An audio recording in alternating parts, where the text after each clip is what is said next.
My name is Samantha, and I'm 16 years old. And today, I'm about to share my one and only, also the creepiest incident of my life. So this is what happened. It was Friday night and I was having dinner with my family, and we were planning about going somewhere since it was a weekend. After some discussion, we decided to go to my grandma's house, but because of a certain reason, I was not really happy. The reason was obviously not my grandma, but it was her house. So at this point, you must think that it's something about ghosts, but it's not about them.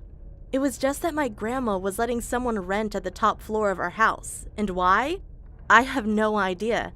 The renter was in his mid-40s or 50s and would repeat clothes thrice a week and always smelled like beer.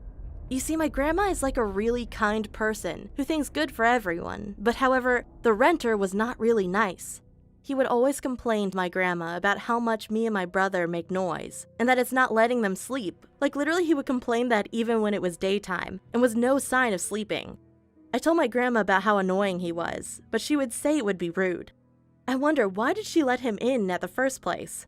But I also wanted to see my grandma, so I agreed. The next day we set off to my grandma's house, and she was at the gate welcoming us, but unfortunately, she wasn't the only one. The renter was standing at his window giving a disgusted look on our family, but I was just so habitual of that look that I just ignored him. Grandma had baked her special muffins for us, and I don't know how, but every single grandma likes to bake stuff. Like, you must have heard this line in every single grandma story. Me and my brother ate them as if they were just one piece in the whole world. After we were done with eating, the elders kept on talking, and my brother pulled me outside and told me to play with him. As an older sister, I couldn't deny. So he suggested to play hide and seek, and I agreed since I'm also a huge fan of hide and seek. So of course I was elder, and I was the sinner. Stupid kid rules. Anyways, I counted till 50 and started searching for my brother. Oh, also, did I mention my brother's name? It is Tim, though. I searched around the bushes in the backyard, but I couldn't find him.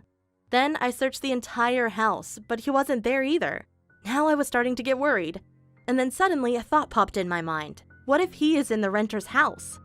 I got worried because, as I told you, the relationship of me and the renter is not so good. I thought that I can deal with it alone since I was 16. So I gathered some courage and went upstairs. I don't know why, but I didn't want to ring the doorbell because I didn't want to see the renter. Luckily, the door was open. I stepped in and the first thing I sniffed was beer, and something rotten. I didn't feel right, but I had to find my brother. As soon as I took a glance around the room, it was just as I expected it to be. Messy. It hurt to see where it went to after my grandma gave this to the man. I tiptoed towards a room and opened the door and whispered, "Tim? Timothy?" But there was no response. As soon as I went toward the kitchen, the smell got stronger, and there he was, the renter, sitting on the shelf, looking outside the window. Fortunately, he didn't spot me. To my surprise, I could also see a lady's head sticking out for an unclosed drawer in the kitchen. I let out a short shriek and he suddenly looked back as I stopped looking at him. Then he again started looking at the window.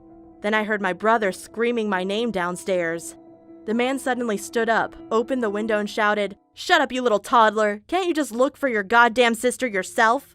I sighed and thought that at least I got relief that my brother is downstairs. I was thinking of going back and telling all of this to Mom until my brother screamed back and said, "I saw her coming into your house. Can you search for her?" As soon as I heard it, I rushed downstairs, grabbed my brother's hand, went into my grandma's house and slammed the door shut, and told my parents and grandma everything I saw. They then called the police. After 5 minutes, we could hear the sirens of the police cars, but as soon as they reached our front door, they started beating someone up and telling the person to surrender. Then my mom opened the door, and there he was, the renter in handcuffs. The cops took him to the car and explained to us how he was standing in front of the front door of my grandma's house ready to murder anyone who'd come out. And about that lady that I saw, she was his ex-wife that he had murdered, and the smell of something rotten was coming from her dead body. Thank God I shut the door that day, otherwise me and my family would be dead until now. From that day, my grandma never let anyone rent on the top floor.